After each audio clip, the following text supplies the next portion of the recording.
Hello students, welcome to our channel climax mathematics classes. मैं R K Ranjan आपके बीच। आज हम लोग एक सेक्शन सी यानी सेट 3 का सेक्शन सी यानी लास्ट हमारा टॉपिक लेके आए हैं।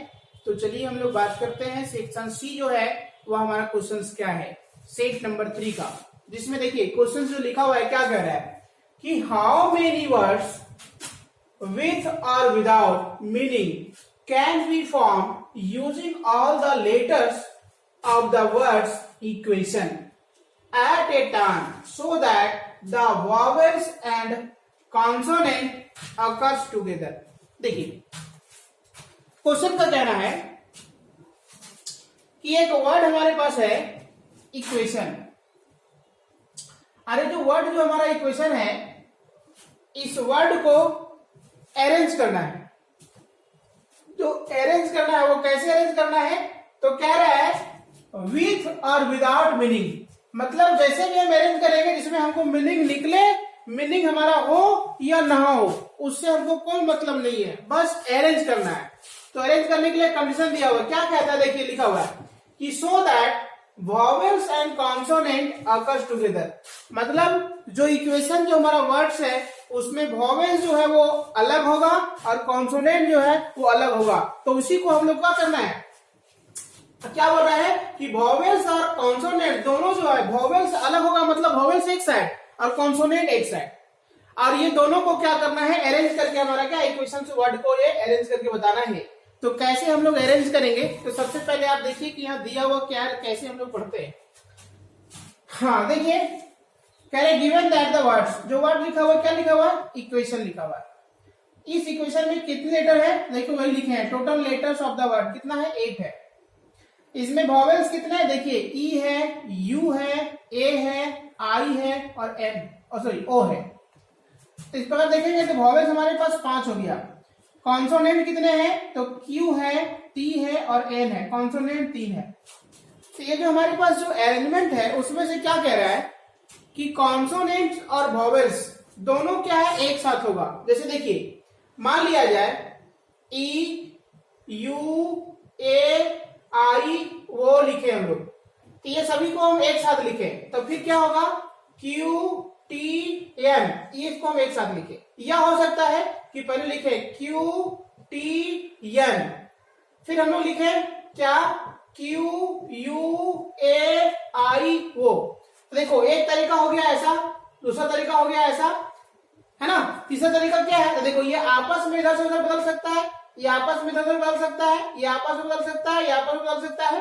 तो कहने का मतलब है हम लोग इसका अरेंजमेंट जो कहेंगे जहां भी होगा वो वॉवेल्स और कॉन्सोनेंट, वॉवेल्स एक साथ होगा, कॉन्सोनेंट एक साथ होगा। देखिए वॉवेल जब एक साथ होगा तो इसको अरेंज करने के लिए कितना देगा, तो कितने लेटर है, 5 गो।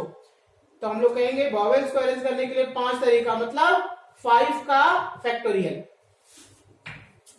कॉन्सोनेंट देखिए कितने हैं, 3 है, 3 को कॉन्सोनेंट है उसको अरेंज करने का कितना तरीका, तो कहते हैं 3 फैक्टोरियल। क्या है, 3 लेटर है ना। अब देखिए ये कॉन्सोनेंट पहले हो सकता है, वॉवेल्स बाद में हो सकता है, या वॉवेल्स पहले कॉन्सोनेंट बाद में, मतलब दोनों आपस में एक दूसरे के साथ कितने तरीके से चेंज हो सकता है, कितने तरीके से अरेंज हो सकता है, तो हो सकता है 2 फैक्टोरियल, एक इधर तो दूसरा इधर, है ना। तो ये 2 फैक्टोरियल से हो सकता है। तो इसी में से आपसे क्वेश्चन जो पूछ रहा था कि total numbers of arrangements vowels and consonants को अकर्स टुगेदर क्या होगा, तो हम लोग कहते हैं कि total numbers of arrangements, total numbers of arrangements so that या in which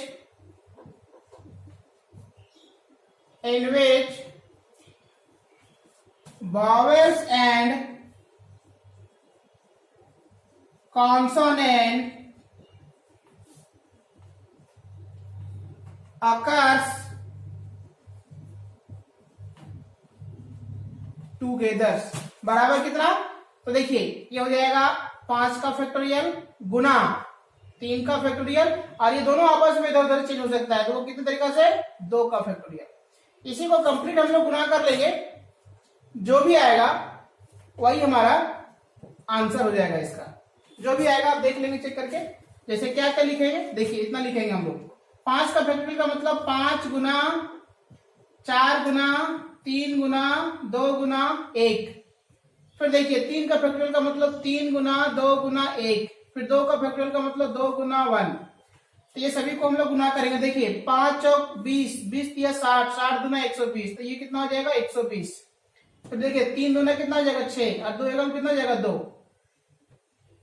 तो यहां से देखिए कितना हो जाएगा, ध्यान देंगे तो 6 गुना 12, देखिए यहां लिख रहे हैं 120 गुना 12, तो 12 बड़े कितना 144, 144 और 0, देखो 1440 तरीका से हम लोग इस इक्वेशन जो वर्ड हमारे पास है इसको हम लोग अरेंज कर सकते हैं। तो आप समझ में आया कैसे कैसे हम अरेंज किया और कहां से क्या हुआ, वोवेल्स और कॉन्सोनेंट कैसे अकस कर रहा है एक दूसरे के साथ। तो चलिए नेक्स्ट क्वेश्चन हम लोग देखते हैं। क्वेश्चन नंबर नेक्स्ट क्या कह रहा है, if pth qth and rth terms of a gp are abc, यानी कोई भी एक सीक्वेंस होगा, उस सीक्वेंस का वो सीक्वेंस क्या होगा जीपी में होगा। जीपी का p एथमा टर्म ये है, q एथमा टर्म b है और r एथमा टर्म c है। जब ये ऐसा है तो कह रहा है प्रूव दैट a के power q minus r, b के पावर r माइनस p और c के पावर p माइनस q, इस दो तीनों का प्रोडक्ट वैल्यू किसके बराबर 1 के बराबर। ये कह रहा है प्रूव करके बताइए। तो देखिए हम लोग कैसे प्रूव करते हैं, यहाँ pthमा टर्म को ये माना हुआ है कि pthमा टर्म को क्या है b दिया हुआ है और rthमा टर्म को c दिया हुआ है। ये abc जो दिया है तो हम यहाँ पे देखिए यहाँ पे abc लिखा हुआ है, जो वही abc लिखा हुआ है। तो हम लोग क्या है यहाँ पे जो हम लोग कह रहे हैं, ये टर्म अगर हमारे पास जीपी है तो अगर हमको एनवा टर्म निकालना होता तो हम क्या जानते हैं जीपी का एनवा टर्म के लिए, देखिए अगर टी आर कह रहे हैं, टी का क्या है आरवा टर्म या टी का क्या है एनवा टर्म, कोई भी सीक्वेंस का अगर एनवा टर्म की बात करेंगे तो होता है ए आर एन माइनस 1। अब देखिए यहाँ ये जो है ये ए का मतलब होता है फर्स्ट टर्म, और यहाँ ये जो लिखा हुआ है इसका मतलब होता है इसका वैल्यू। तो हम अगर ए मान ले अगर फर्स्ट टर्म में तो फिर ये और ये भी तुम कंफ्यूज कर जाओगे। इसलिए हम क्या करते हैं यहाँ पे कंडीशन में फर्स्ट टर्म के लिए देखिए हम मान रहे हैं, यहाँ पे ध्यान देंगे कि ले कैपिटल ये मानते हैं ए बी द फर्स्ट टर्म यानी प्रथम पद है एंड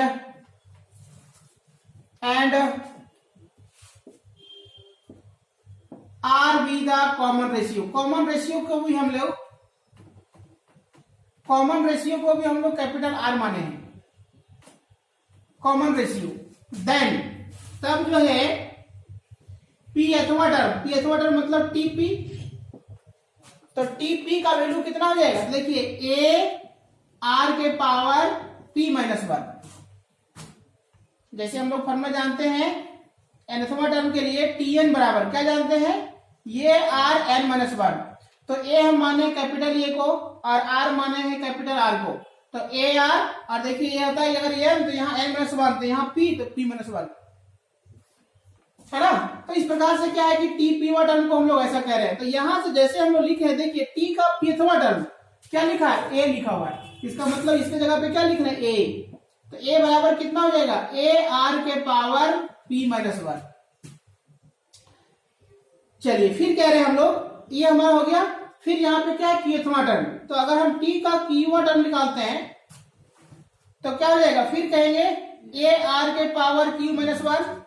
फिर देखो टी का क्यू टर्म को क्या दिया हुआ है बी दिया हुआ है, तो क्या लिखेंगे यहाँ पे बी बराबर ए आर के पावर क्यू माइनस 1 एंड फिर टी आर कह रहे हैं, टी आर के बदले कितना, तो हम लोग कह सकते हैं कि ए आर के पावर आर माइनस 1, तो टी आर का वैल्यू क्या दिया हुआ है सी दिया हुआ है, तो सी बराबर कर सकते हैं हम लोग ये आर के पावर आर माइनस 1।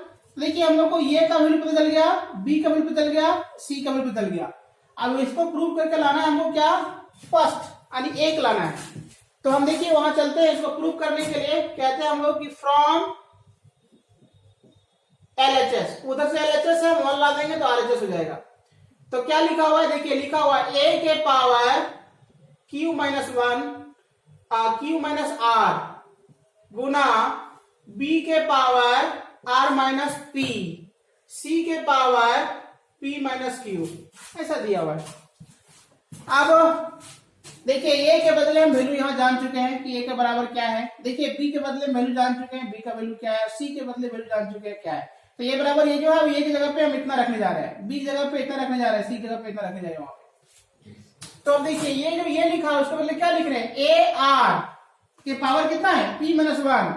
तो कह रहे हैं हम लोग p माइनस वन और टोटल का पावर क्या लिखा हुआ है q माइनस आर, तो लिख दिया हम लोग q माइनस आर ये के लिए। फिर b के लिए क्या है, देखिए यहाँ पे ए आर के पावर कितना q माइनस वन, तो लिखिए ए आर के पावर q माइनस वन और इसके होल पावर हो जाएगा r माइनस पी। फिर c के बदले देखो यहाँ पे क्या लिखा हुआ है, ए आर क्या है, ए आर के पावर r माइनस वन है ना। अब इसके टोटल क्या आ जाएगा पावर p माइनस क्यू। अब हम लोग क्या कर रहे हैं ध्यान देंगे, ये जो है दोनों का क्या है पावर है, मतलब इसका ए का भी पावर हो जाएगा और आर का भी पावर हो जाएगा, ए का भी पावर हो जाएगा, आर का भी पावर हो जाएगा, ए का भी पावर। जैसे देखिए आप ऐसे पढ़े हैं कि मान लिया जाए कि यहाँ ए और बी है, इसके पावर अगर एम है तो क्या है, इसको हम लिख सकते हैं ना ए के पावर और फिर बी के पावर। तो सेम इसी प्रकार से इसको हम देखिए लिख रहे हैं, क्या लिख रहे हैं, ए के पावर हो जाएगा क्यू माइनस आर और आर के पावर क्या हो जाएगा p माइनस वन और इसके पावर में हो जाएगा कितना q माइनस आर। फिर यहां आ जाइए, ये के पावर कितना r माइनस पी और ये r के पावर कितना q माइनस वन और इसके पावर हो जाएगा r माइनस पी। फिर यहां पे लिखिए a के पावर कितना p माइनस क्यू और फिर लिखिए r के पावर कितना r माइनस वन और इसके पावर हो जाएगा p माइनस क्यू। अब इसको आगे बढ़ाइए, देखिए हम जानते हैं ए जब बेस समान होता है तो पावर क्या होता है जुड़ जाता है। तो देखिए यहां जितना भी ये लिखा हुआ है सभी के पावर को जोड़िए, ए के पावर कितना यहाँ पे q माइनस आर, यहाँ पे क्या है तो लिखिए r माइनस पी प्लस में, फिर वहां पे क्या है p माइनस क्यू। इसी प्रकार r के लिए लिखिए, r के पावर में कितना है, देखिए ये जानते हैं ये आपस में गुना हो जाएगा। देखिए ऐसा पढ़े, अगर x है यहाँ m है और इसके पावर अगर n है तो क्या होता है x के पावर m गुना n, तो इसमें हम m मान लेंगे इसको n मान लेंगे तो क्या हो जाएगा x के पावर r के पावर कितना p माइनस वन और q माइनस r। इसी प्रकार यहां पे देखिए r के पावर q माइनस वन और r माइनस p। फिर इसी में देखिए r के power r minus one p minus Q. अब इसके बाद आगे बढ़िए, देखिए a के पावर यहां पे देखेंगे आप, देखो p यहां प्लस में यहां माइनस में कैंसिल हो गया, q यहां पे क्या है प्लस में यहां माइनस में, p यहां प्लस में माइनस में, r यहां प्लस में माइनस में, मतलब सब कट के जीरो हो जाएगा। अब देखिए यार r तो r जो लिखा है सभी के पावर को जोड़िए, इसको गुना भी कर दीजिए जोड़ दीजिए। देखो p को आप p से q से गुना करें कितना हो जाएगा पी क्यू, पी को आर से माइनस पी आर, फिर आर को माइनस क्यू और प्लस आर।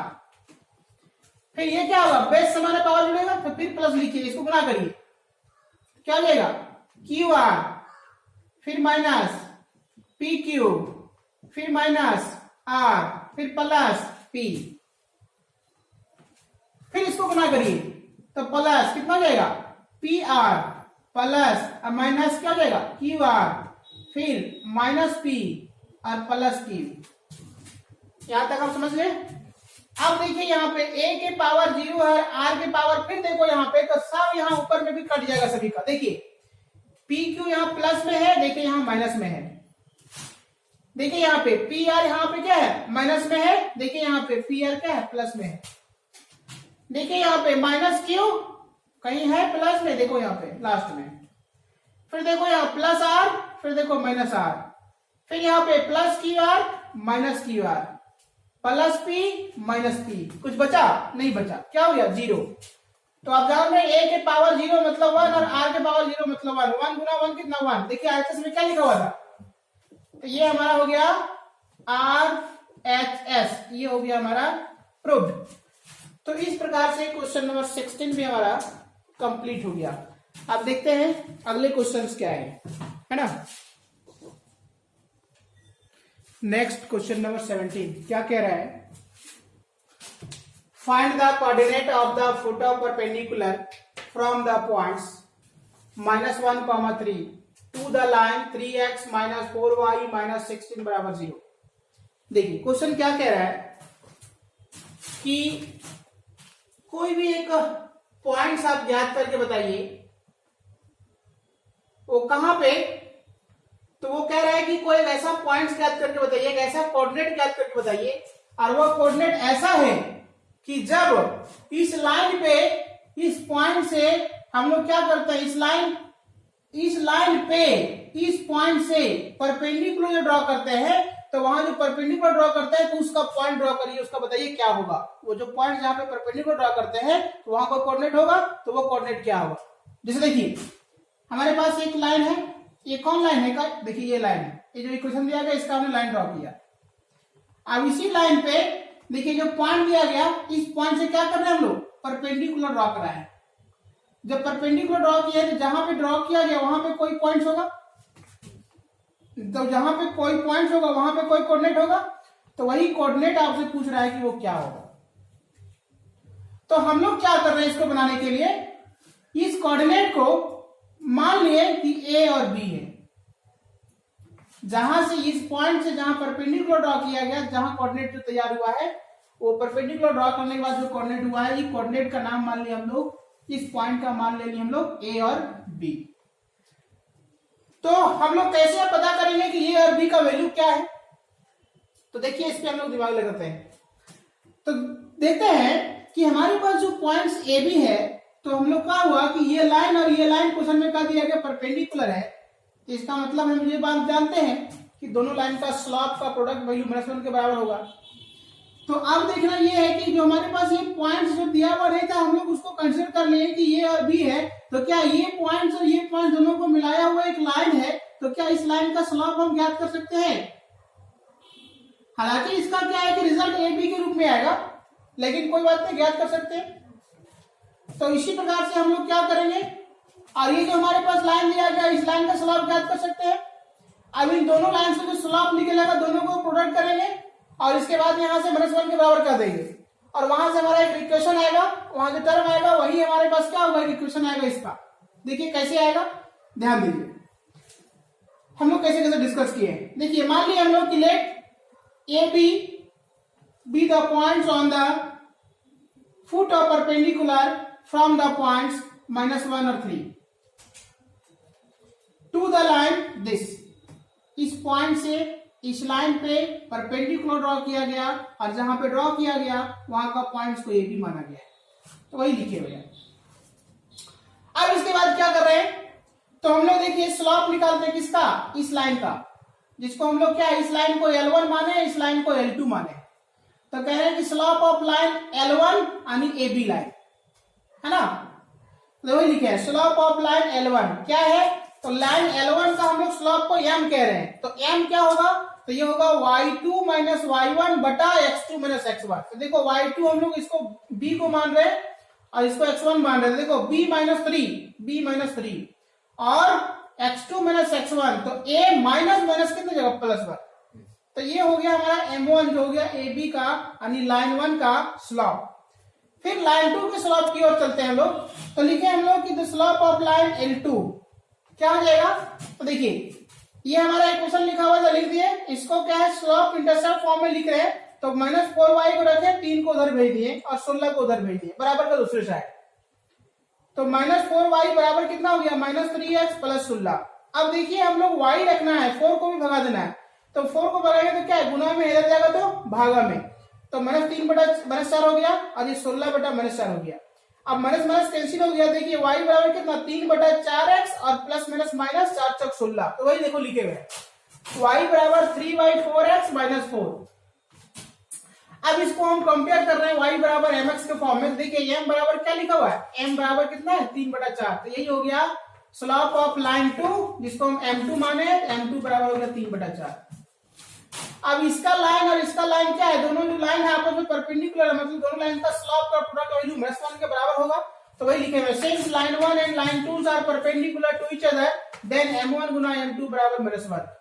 m1 का स्लॉप देखिए यहाँ पे लिखा हुआ है, m1 का स्लॉप ये है और m2 का स्लॉप ये है। m1 का स्लोप m2 का स्लोप बराबर -1। अब m1 का स्लोप जो आया, देखो इसको अंदर गुना कर रहे हैं, तो 3 को b से गुना कर रहे हैं 3b, और 3 को 3 से 9, 4 को a से 4 ये, और 4 को 1 से 4, अब बराबर -1।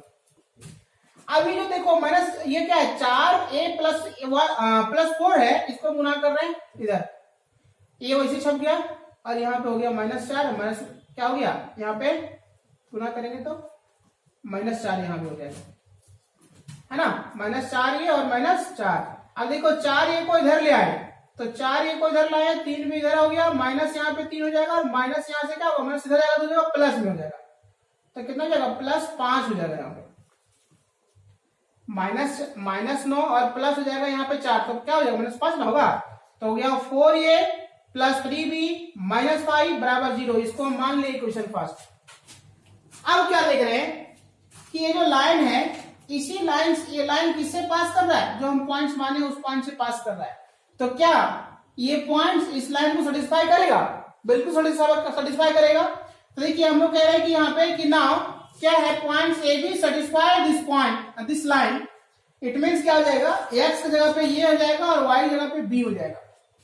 तो हम लोग कह रहे हैं इसको कि 3x और 3x 4y -16 बराबर 0, इसको सेटिस्फाई करेगा वो पॉइंट्स, तो हो जाएगा 3a 4b -16 बराबर 0। इसको कहते हैं हम लोग समीकरण second.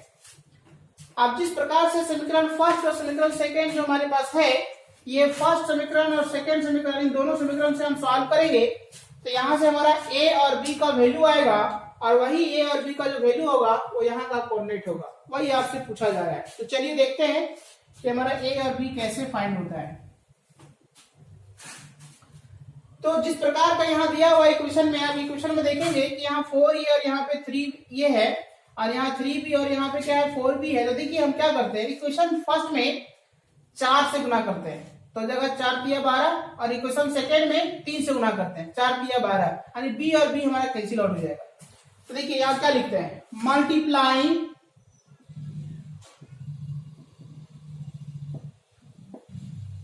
Equation first by 4 and equation second by 3 and then adding, उसके बाद ऐड कर रहे हैं, वी गेट क्या मिलेगा हम लोग को इक्वेशन फर्स्ट में। देखिए 4 से गुना करेंगे तो देखिए यहाँ पे 4 चौक 16 मतलब हो जाएगा 16a, और प्लस हो जाएगा कितना 4 × 12b, और 4 पंचे कितना हो जाएगा 20 बराबर 0। फिर इसको गुणा करिए आप 3 से, तो कितना हो जाएगा 9a 12b, और 3 से गुणा करेंगे तो 16 किया कितना हो जाएगा 48। अब देखिए इसको घटाइए यानी जोड़ दीजिए तो क्या हो जाएगा, b और b कैंसिल हो जाएगा। अब देखिए 16 और 9 कितना हो गया 25, तो ये हो गया 25b, और इन दोनों को जोड़ेंगे तो कितना हो जाएगा -68 बराबर 0। अब a का वैल्यू हम फाइंड करेंगे तो जाएगा प्लस में, बराबर बदल जाएगा तो जाएगा +68, तो +68 बटा हो जाएगा 25, ये हो गया हमारा a का वैल्यू।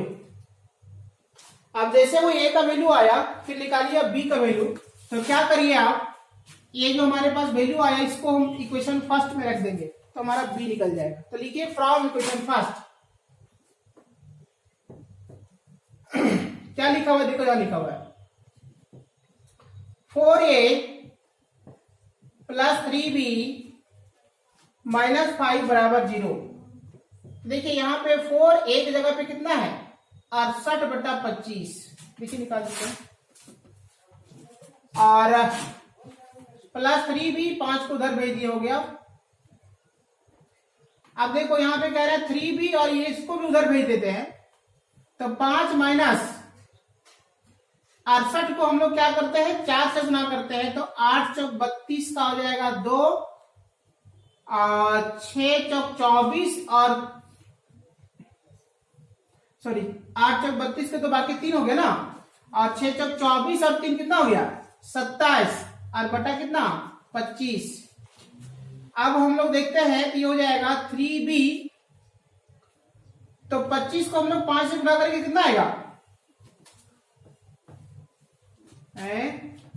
एलसीएम ले लीजिए।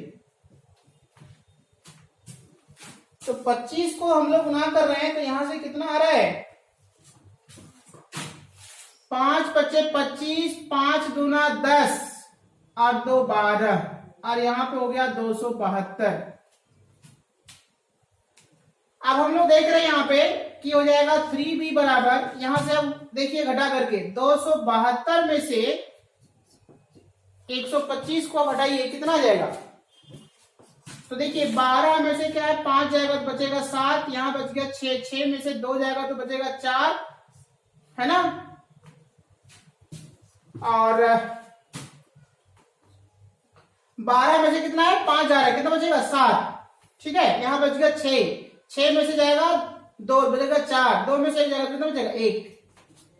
तो इस प्रकार से हो गया 147 माइनस में और बट्टा हो जाएगा 25, ठीक है, क्लियर है। अब देखिए यहां से ये 3 को इधर ले गए तो b बराबर कितना हो जाएगा -147 और 25 किया कितना हो जाएगा 75। तो ये हो गया हमारा b का वैल्यू। अब चेक करके देख लेंगे कि a और b का वैल्यू क्या आ रहा है। तो इसी प्रकार से हम लोग कह सकते हैं कि देयरफॉर a का जो पॉइंट्स हमारे पास है ए बी, ये हो रहा है हमारा कितना हो रहा है 68/25 -147/75, ये हो जाएगा आंसर। कैलकुलेशन ठीक है, एक बार चेक करके देख लेना है कि वो क्या है। कैलकुलेशन बनेगा इसी मेथड से, इसी तरीका से बनेगा। चलिए इस तरह से ये हमारा क्या होगा, क्वेश्चन नंबर 17 जो है वो कंप्लीट हो गया। नेक्स्ट क्वेश्चन नंबर 18 क्या कह रहा है, find the equation of circle passing through the points 2, 3 and -1, 1 and whose center is on the line x minus 3y minus 11 बराबर 0। देखिए क्वेश्चन का कहना है कि कोई भी एक सर्किल है, क्या है, कोई भी एक सर्किल है और वो सर्किल क्या है, ऐसा है कि वह सर्किल इन 2 पॉइंट से पास कर रहा है और सर्किल का जो सेंटर है उस सेंटर से ये लाइन पास कर रहा है, सेंटर से ये लाइन पास कर रहा है। तो आपसे कहा जा रहा है कि बताओ कि उस सर्किल का इक्वेशन क्या होगा, है ना। तो देखिए सबसे पहले हम लोग को क्या लिखा है, जो find the equation of circle. तो हम क्या किए, इक्वेशन का सर्किल निकालने के लिए, सर्किल का इक्वेशन निकालने के लिए हम लोग क्या करें, पहले वो फोटो बनाए सर्किल का और सर्किल पे सेंटर से क्या किए, जो हमारा लाइन दिया गया है इस लाइन को हम पास करा दिए, ये सेंटर से पास करा दिए। और ये जो हमारे पास जो पॉइंट दिया गया उन 2 पॉइंट्स को सर्किल पे हमने ड्रॉ किया। देखिए एक पॉइंट यहां लिया, दूसरा पॉइंट यहां लिया, इसी 2 पॉइंट से वो सर्किल क्या कर रहा है, पास कर रहा है। तो अब कहता है कि बताओ कि सर्किल का इक्वेशन क्या होगा। तो आप बहुत बढ़िया से जानते हैं कि अगर इस सर्किल का इक्वेशन चाहिए तो सर्किल का इक्वेशन का जानने के लिए हम लोगों को सेंटर चाहिए, हम लोगों को क्या है, सेंटर चाहिए और रेडियस चाहिए। अगर रेडियस और सेंटर हो जाता है, जैसे मान लिया कि हम लोग को सेंटर कह दिया हम एच के और रेडियस हम लोग कह दिए आर, तब उस समय उसका इक्वेशन हो जाएगा एक्स माइनस एच का होल स्क्वायर वाई माइनस के का होल स्क्वायर बराबर आर का स्क्वायर। यही हमारा हो जाएगा सर्किल का इक्वेशन। तो सेम इसी प्रकार से देखिए हम लोग निकालेंगे, लेकिन यहाँ पे क्या है, ना तो सेंटर का पता है ना तो रेडियस का पता है। तो हम लोग क्या करते हैं, यहां का सेंटर जो होगा उसको मान लेते हैं कि एच और के होगा। ये जो सेंटर होगा इसको हम लोग मान लिए क्या है कि वो एच और के है। जब हम एच और के मान लिए हैं तो अब आप समझो कि यहां से यहां के बीच का जो डिस्टेंस है वो क्या है, रेडियस। यहां से यहां के बीच का डिस्टेंस है वो क्या है, रेडियस। तो आप जानते हैं कि कोई भी सर्किल का रेडियस बराबर होता है ना।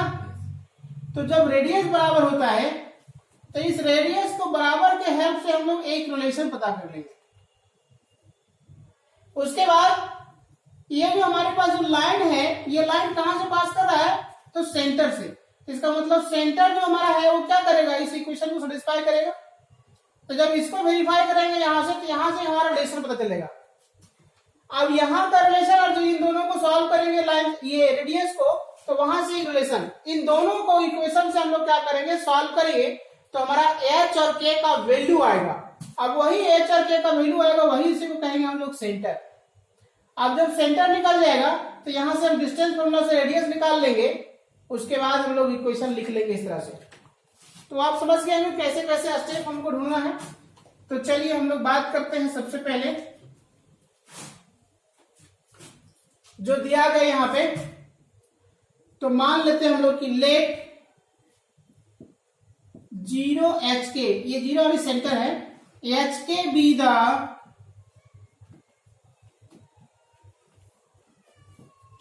सेंटर ऑफ सर्किल, देन क्या हो जाएगा, डिस्टेंस ऑफ OA बराबर होगा डिस्टेंस ऑफ OB रेडियस के कारण। तो इस डिस्टेंस को, OA का डिस्टेंस हम निकालते हैं, तो कहते हैं हम लोग यहां से कि h-2 का होल स्क्वायर और k-3 का होल स्क्वायर। फिर उसी प्रकार से OB के लिए h-1 का होल स्क्वायर, k-1 का होल स्क्वायर। तो यहां से हम लोग लिखेंगे, तो देखिए यहां से क्या हुआ, सबसे पहले दोनों का रूट कैंसिल हो गया। अब क्या है, h-2 का होल स्क्वायर लिखेंगे तो ये हो जाएगा आपका h का स्क्वायर प्लस 2 का स्क्वायर और माइनस हो जाएगा 2h और फिर हो जाएगा 2, यहां लिखा हुआ है तो 2 गुना 2h हो जाएगा 4h। फिर देखिए यहाँ पे k का स्क्वायर प्लस 9 और माइनस 3 गुना 6k हो जाएगा। फिर इसी प्रकार a प्लस b का स्क्वायर में लिखेंगे तो क्या हो जाएगा, h का स्क्वायर 1 और प्लस 2h। फिर इसको तोड़ेंगे तो क्या हो जाएगा, k का स्क्वायर 1 और 2k। अब देखिए यहां से h स्क्वायर k स्क्वायर बराबर का, इधर भी हमारा h स्क्वायर k स्क्वायर दोनों कैंसिल आउट हो गया। अब इसके बाद क्या होता है, देखो h और k को सभी को एक साइड कर लो, तो यहां हमारे पास क्या लिखा हुआ है, माइनस, देखो दिख रहा है, माइनस 4h दिख रहा था। अब देखिए इसको हम यहां लिखते हैं, क्या लिखते हैं ध्यान देंगे। जैसा कि हमारे पास 4h लिखा हुआ है, इसको हम लोग कह रहे हैं यहाँ पे कि माइनस 4h और इस h को उधर ले गए, कितना हो गया, माइनस 2h। फिर देखिए यहाँ पे क्या लिखा हुआ है, माइनस 6k और इस k को उधर ले गए, क्या हो जाएगा, प्लस 2k बराबर। देखिए यहाँ पे लिखा हुआ है कितना, 4 और यहाँ पे कितना 9, तो 9 4 13 बराबर का इधर लेंगे कितना हो जाएगा, माइनस 13। और देखिए 1 और यहाँ 1 क्या जाएगा 2, तो यहाँ पे कहेंगे हम लोग प्लस 2। अब इसके बाद देखिए यहाँ लिखते हैं तो क्या हो जाएगा, 4 और 2 यानी माइनस 6h हो जाएगा और माइनस 4k हो जाएगा और यहां से हो जाएगा कितना, माइनस 11, है ना। अब जिस प्रकार का यहां दिया गया है तो माइनस को सभी से कॉमन ले लीजिए, कैंसिल हो जाएगा, क्या बचेगा 6h प्लस 4k बराबर 11। अब इसको मान लीजिए आप समीकरण फर्स्ट, फिर लिखिए के now centre HK, since centre HK है ना, पासिंग थ्रू दिस लाइन, ये जो लाइन हमारा है क्या कर रहा है, सेंटर पे पास कर रहा है, इसका मतलब ये क्या करेगा, इसको सेटिस्फाई करेगा।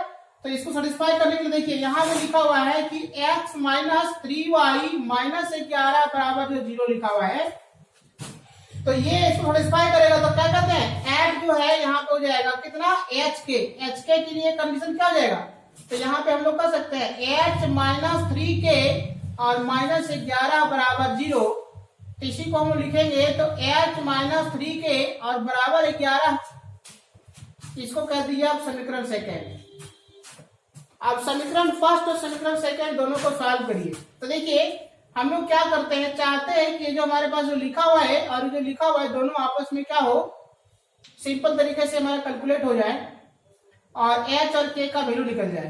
तो अब हम लोग क्या कर रहे हैं, यहाँ पे इक्वेशन फर्स्ट में देखो हम के को बराबर करना चाह रहे हैं, तो के को बराबर करने के लिए यहाँ पे हम लोग को क्या करना पड़ेगा, 3 से गुना करना होगा और यहाँ पे हमको 4 से गुना होगा। देखेंगे हम लोग लिखने जा रहे हैं कि मल्टीप्लाइंग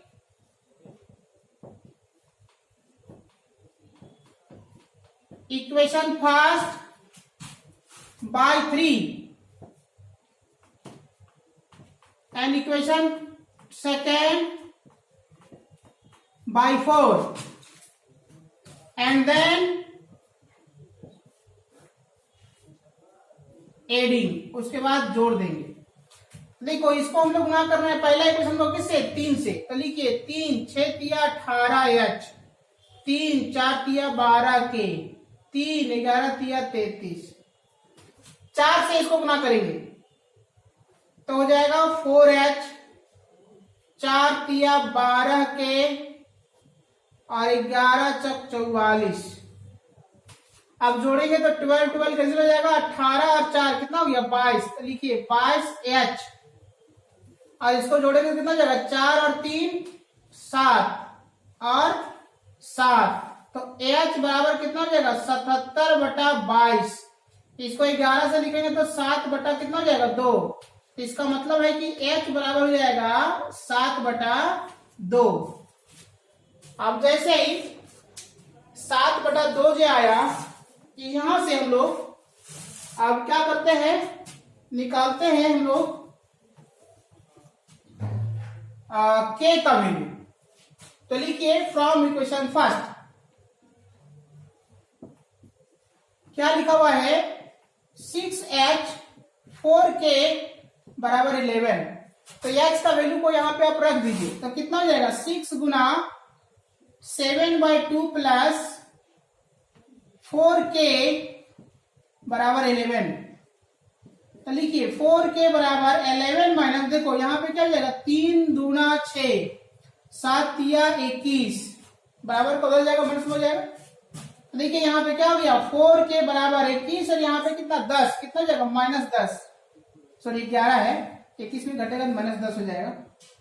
तो k बराबर कितना हो जाएगा, -10/4, इसको काट दिए 2 से, 2 बचे 10 और 2 दूना 4, तो k का वैल्यू हो जाएगा -5/2, -5/2। तो ये हमारा क्या है, इस प्रकार से हम लोग कहेंगे कि ये जो हमारा सेंटर जो हमारा h और k है, ये हो गया 7/2 और -5/2, ये हो गया हमारा सेंटर। तो जिस प्रकार से जब सेंटर हो गया तो हम लोग अब पता करते हैं रेडियस, कि रेडियस क्या होगा। तो चलिए आते हैं, हम लोग डिस्टेंस फॉर्मूला के हेल्प से रेडियस पता करते हैं। तो डिस्टेंस फॉर्मूला का कह रहे हैं हम लोग कि ना r जो हमारे पास है वो है OA। अब OA जो है वो क्या है, तो OA हमारे पास है जिसको कहते हैं हम लोग कि h-2 का होल स्क्वायर और k-3 का whole square, OA distance radius. तो यहां देखिए h का वैल्यू हम लोग कितना निकाल चुके हैं, 7, तो लिखिए आप 7/2 -2 का होल स्क्वायर और k भी कितना है -5, तो लिखिए -5/2 और -3 का होल स्क्वायर। तो यहां लेंगे हम लोग एलसीएम, तो हो जाएगा यहाँ पे 2, कितना हो जाएगा 7 -4 का होल स्क्वायर प्लस यहाँ पे 2, तो -5 और -6 का होल स्क्वायर। तो यहां देखिए कितना लिख सकते हैं, जिस प्रकार का यहां दिया हुआ तो 7 में से देखिए 4 जगह बचेगा कितना, 3 का स्क्वायर कितना जाएगा 9 और 2 का स्क्वायर 4, प्लस देखिए 6 और 5 कितना हो जाएगा 11 है, 11 का स्क्वायर कितना हो जाएगा 121 और कितना हो जाएगा यहाँ पे 4, तो यहाँ पे कितना हो जाएगा 29 38 और 130 बटा हो जाएगा 4, है ना। तो 130 को हम लोग देखिए अब यहां से अगर हम कैंसिल आउट करें, अगर हम इसको छोटा करें, देखिए कर सकते हैं 2 दूना 4, 2 से हम लोग क्या है 2 दूना 4 और यहां पे हम लोग कहेंगे तो जाएगा 65 दूना, है ना, 6 दूना 12 और 5 दूना 10, तो यहाँ पे कितना हो जाएगा 65 बटा हो जाएगा 2, ये हो जाएगा हमारा रेडियस, ये हो जाएगा हमारा कितना आर, क्या हो जाएगा आर हो जाएगा। तो आपसे पूछा क्या जा रहा है इक्वेशन पूछा जा रहा है, तो हम लोग देखिए लिखते हैं इक्वेशन को, कैसे लिखते हैं, इधर है तो लिखते हैं हम लोग, हाँ, the equation of circle whose center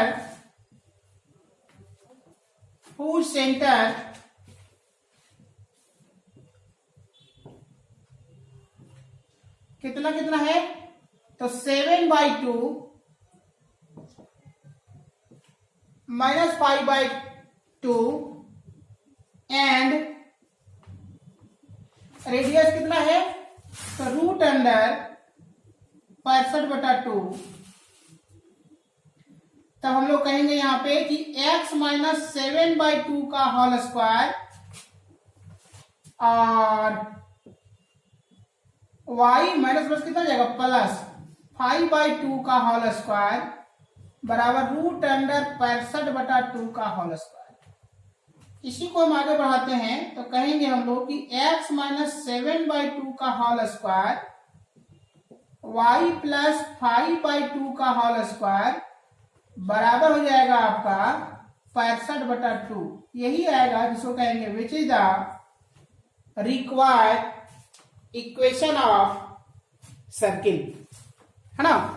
इस प्रकार से ये क्वेश्चन जो हमारा है वो कंप्लीट हुआ। चलिए नेक्स्ट क्वेश्चन की बात करते हैं और ये हमारा लास्ट भी क्वेश्चन है। क्या कह रहा है क्वेश्चन को देखते हैं।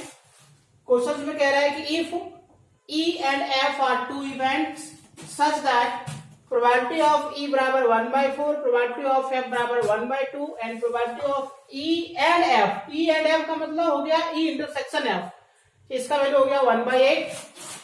तो कह रहा है find this probability of E not, probability of not F, probability of E और F, probability of not E and not F and probability of E intersection F का नॉट। देखिए कैसे हम लोग बनाते हैं। सबसे पहली बात, जितने भी सारे क्वेश्चन दिए सब फार्मूला बेस्ड है, बस फार्मूला जानिए और आंसर पाइए। तो जैसे हम लोग क्या करें, given that probability of E दिया हुआ है, प्रोबेबिलिटी ऑफ F दिया हुआ है, probability of A and F मतलब इंटरसेक्शन दिया हुआ है, E इंटरसेक्शन F बराबर 1/8। तो प्रोबेबिलिटी ऑफ नॉट E कह रहा है, इसका मतलब होता है फार्मूला 1 - PE यानी प्रोबेबिलिटी ऑफ E।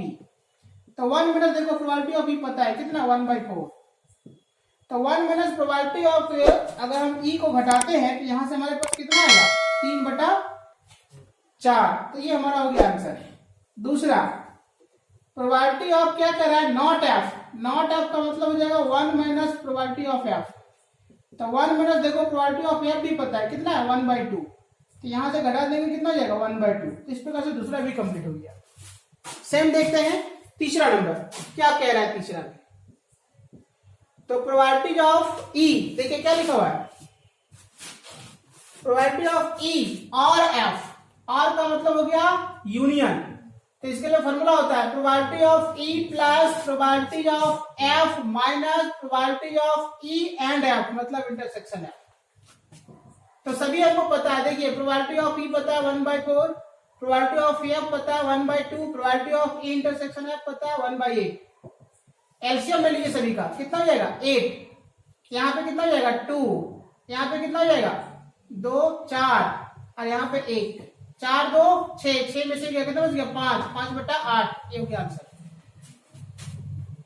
चौथा क्या कह रहा है, probability of not E and not F, देखिए इसको सैंपल्स में हमने जो लिखा है वो कैसे लिखेंगे, प्रोबेबिलिटी ऑफ ई पे नहीं और इंटरसेक्शन एफ पे नहीं। तो ई पे भी नहीं और एफ पे भी नहीं, तो इसको हम लोग वैसा लिख सकते हैं, क्या लिख सकते हैं, probability of E union F और इस पे क्या है कंप्लीमेंट यानी नॉट।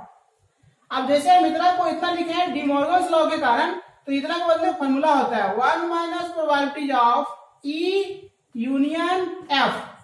देखो हम लोग निकाल चुके हैं ई यूनियन एफ मतलब और वाला कंडीशन, कितना 5/8, तो 1 माइनस 5/8 कितना हो जाएगा, यहां से 8 में से 5 जाएगा 3/8, ये हो गया हमारा आंसर। इसी प्रकार से देखिए 5वां नंबर में probability of E intersection F not, तो इसके लिए फॉर्मूला होता है, क्या होता है 1 minus probability of E intersection F. तो देखिए 1 minus probability of E intersection F ही दिया हुआ है 1/8, तो लिख दीजिए आप 1/8। तो यहां से सॉल्व करेंगे 7/8, इस प्रकार से हो गया आंसर। तो जिस प्रकार का दिया गया है ये सभी का सभी जो हमारा क्वेश्चन कंप्लीट हो गया और सारा सेट को भी हमने कंप्लीट कर लिया 1 बाय 1 एक क्वेश्चंस को सारे डिस्क्रिप्शन के साथ। तो हम समझते हैं कि आप सारे का सारा क्वेश्चंस आपको समझ में आ गया होगा। अगर मे भी आपको कोई ऐसा क्वेश्चंस लगा हो जहां पे नहीं समझ में आ रहा हो या लग रहा हो कि कैसे बन गया उसको हमको फिर से जानना चाहिए, तो आप कमेंट करके बता सकते हैं, आपको फिर से हम सोल्यूशन की तरीका को समझाएंगे और समझाने का प्रयास करेंगे, है ना। चलिए अब हम लोग चाहेंगे कि जो भी विद्यार्थी क्या फर्स्ट टाइम जो हमारे वीडियो को देख रहे हैं और जो सब्सक्राइब नहीं किए हैं वो सब्सक्राइब जरूर कर लें। चलिए थैंक यू। नेक्स्ट क्लास में नेक्स्ट क्वेश्चंस को हम लोग लेके आएंगे।